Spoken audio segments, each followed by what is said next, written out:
హనుమను కలుసుకోగా హనుమ సుగ్రీవుని పరిచయం చేస్తారు. వారి మధ్య సన్నిహిత బాంధవ్యం మొదలవుతుంది.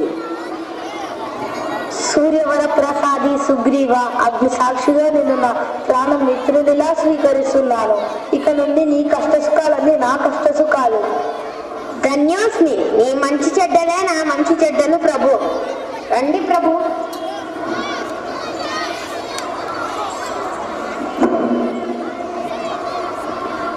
సుగ్రీవ, రఘురామి ధర్మపత్ని సీతాదేవిని ఎవరో రాక్షసుడు అపహరించాడు. ఆమె జాడ వెతికే ప్రయత్నంలో మీ సహాయం కోరుతున్నాము. అవును, ఆకాశ మార్గాన ఎవరో ఆర్ధనాదాలు చేస్తూ వెళ్ళినది మా తల్లి సీతాదేవి కాదు కదా? క్షణకాలం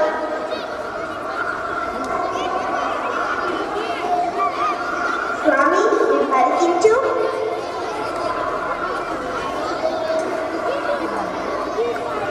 లక్ష్మణ, కన్నీళ్ళ మస్కటేరులు కప్పుతున్నాయి, గుర్తించలేకున్నాను.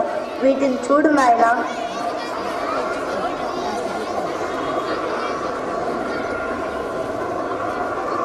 ఇవి తప్ప నేను వదిన గారి దగ్గర ఏమీ చూడలేదు అన్నయ్యా. సీత, నీ ఈ ఆభరణాలే నాకు మిగిలిన గుర్తులు. ఊరడిల్లు స్వామి, ఊరడిల్లు. నా తల్లి ఎక్కడ ఉన్నా సుగ్రీవుడు వెతికిస్తాడు. రఘురామ, భార్యా వియోగం ఎంత దుఃఖమో నాకు తెలుసు. నేను అనుభవిస్తున్నాను. అవును స్వామి, ఈ కార్యం చేసినది తన అన్న వాలి. మహాబలశాలి. నిర్దాక్షిణంగా కిష్కింధ నుండి వెళ్ళగొట్టాడు. అంతేకాక తన భార్య రుమాదేవిని చెడగొట్టాడు.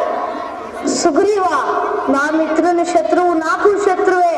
వెళ్ళి తక్షణమే ఆ వారిని యుద్ధానికి పిలువు. రాగే ప్రభు.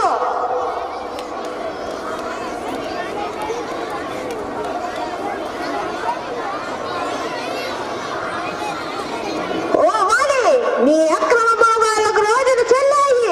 నేటిగా నీకు ఆయువు మూడింది. రా, రణానికి రా.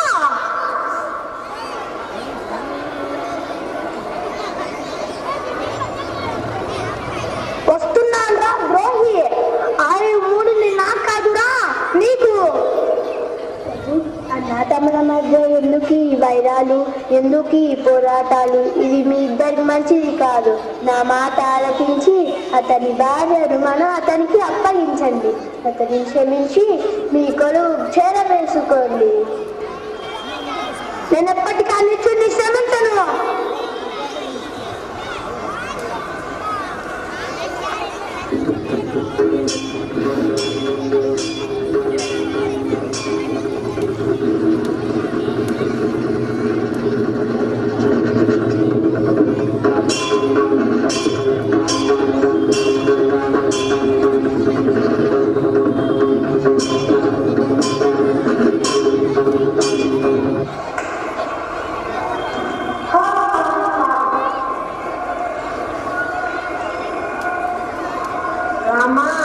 రామా, నీ మాట నమ్మితే కలిగిన కీదు చూసావా? ఇదేనా నీ ఫలితం? మీ ఇరువురు ఒకేలా ఉండడంతో ఎవరెవరో గుర్తించలేకున్నాను. హనుమ, ఈ మాలను సుగ్రీవుని మెడలో అలంకరించు. గుర్తు స్పష్టముగా ఉంటుంది. సుగ్రీవ, ఇక నీ విజయం తథ్యము. వెళ్ళిరా. రాగే ప్రభు.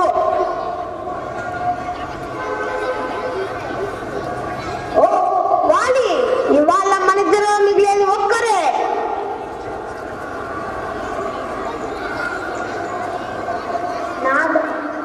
నాదా, ఆపండి. ఇప్పుడే మీ చేత దెబ్బలు తిని ఇంతలోనే పోదకు పిలుస్తున్నాడంటే అతను ఎవరి అన్న చూసుకొని ఇలా చేస్తున్నాడు. అవును నాన్నగారు, దశరథ కుమారులు రామలక్ష్మణులు మన రాజ్యానికి వచ్చారు. సీతాదేవిని వెతికే ప్రయత్నంలో ఉన్నారు. అతను చిన్న అన్న సహాయం కోరాడు. వీడి బ్రతుకు ఇంకొక తాయన. కానీ వందల వేల వీళ్ళైనా సరే ఈ వారి ముందు నేర్చుకోవాల్సిందే. వస్తున్నాను రా.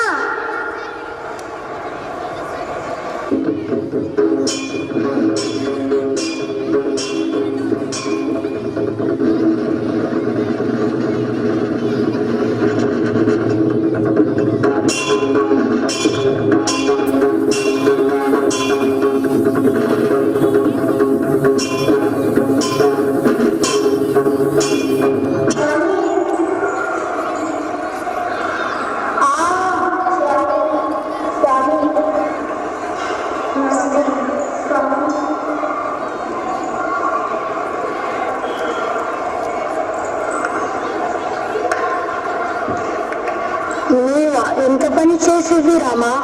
సార్వభౌమ బ్రహ్మస్వరూపుడు అంటారే, చెట్టు చాటుని కొట్టండేమయ్యా. నీవు కేవలం వానరుడివే కావు, వానర జాతికే రాజు. ధర్మాన్ని నిలబెట్టడమే నీ బాధ్యత, కానీ నీవు అధర్మానికి పాల్పడ్డావు. ఆయనతో ఎదురుగా వచ్చి శిక్షించవచ్చు. నిన్ను ఎదిరించిన వారి శక్తి సర్వస్వాన్ని హరించగలవనే వరం నీకు ఉన్నది. ఆ అహంతోనే నీవు చెలరేగావు, అందుకే ఇలా దండించవలసి వచ్చింది. ఇంత బలశాలినే ఉండి కూడా నీ సేవకు నోచుకోలేదే. హనుమ, సుగ్రీవులకు దక్కిన భాగ్యం నా కుమారుడు అంగదునికి దక్కేలా వరమివ్వు తండ్రి. దిగులు చెందకు అన్నా, అంగదుని బాధ్యత నాది. అంగదుని కిష్కిందకు యువరాజుని చేస్తా. స్వామి స్వామి స్వామి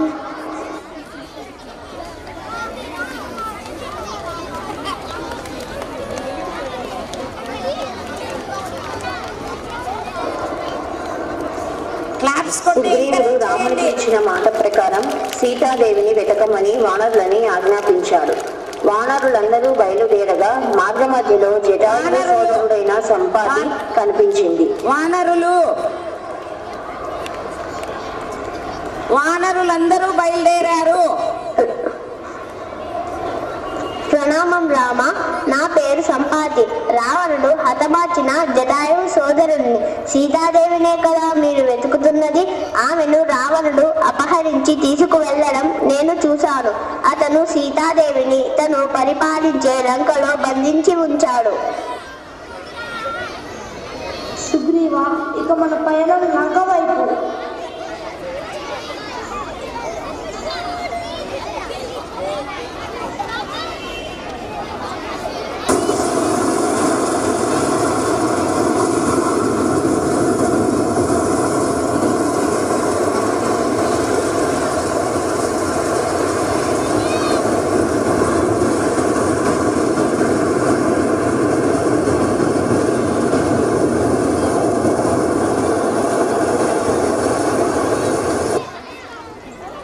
ఇంత పెద్ద సముద్రాన్ని దాటి రావణుని రాజ్యం లంకకు చేరడం సాధారణమైన విషయం కాదు.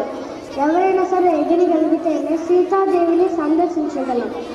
అయితే దాని సముద్రులు ఎవరు? తాత జామవంత, నీవు తప్ప ఈ సముద్రాన్ని దాటగలే వారు ఎవరు? నాకు వయసు మళ్ళింది. ఓపిక చేసుకొని వెళ్ళిన నేను తిరిగి రాలేను. అదిగో హనుమ ఉన్నాడుగా. హనుమ, వాయుపుత్ర, నువ్వు తప్ప ఈ సముద్రాన్ని దాటగలిగే వారు ఎవరు? నేనా? నీ శక్తి గురించి నీకు తెలియదు, నేను గుర్తు చేస్తాను. నీ బాల్యంలో నీ ఒకసారి ఉదయించే సూర్యుడిని పండు అనుకొని నన్ను అందుకోవాలని ప్రయత్నించేవాడు.